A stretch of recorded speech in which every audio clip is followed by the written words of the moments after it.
پہ خود کو خوش نصیب سمجھتا ہوں کہ اس تقریب میں اس منصوبے کا تعارف پیش کر رہا ہوں جس کی دو حیثیتیں بڑی ممتاز ہیں۔ ایک تو ہمارے وزیر اعظم کا جو تعلیم دوست ویژن تھا، جس کی بنیاد انہوں نے پنجاب میں سب سے پہلے غالباً گلوبل ساؤتھ کی سب سے بڑی education endowment Punjab education endowment fund کے قیام کی صورت میں بنیاد رکھی، جس نے ہزاروں نہیں بلکہ لاکھوں غریب نادار طالب علموں کو، ان بچوں اور بچیوں کو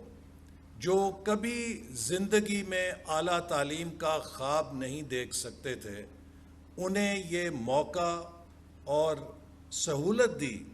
کہ وہ اپنے اعلیٰ خوابوں کی تعبیر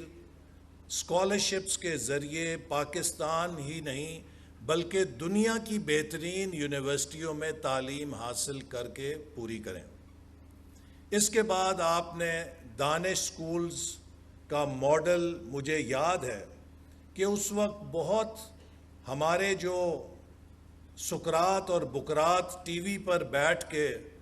تنقیدی جائزے لیتے ہیں، وہ اس منصوبے پر تنقید کیا کرتے تھے، لیکن آپ بہت اپنے اس ویژن پر مضبوطی سے کاربند تھے کہ اگر اشرافیہ کے بچوں کے لیے ایچسن کالج ہے تو آپ کا یہ ویژن تھا کہ پاکستان کے غریبوں کے بچوں کے لیے بھی ایچسن کالج کی طرز پہ اعلیٰ تعلیم کے ادارے دینا ان کا حق ہے۔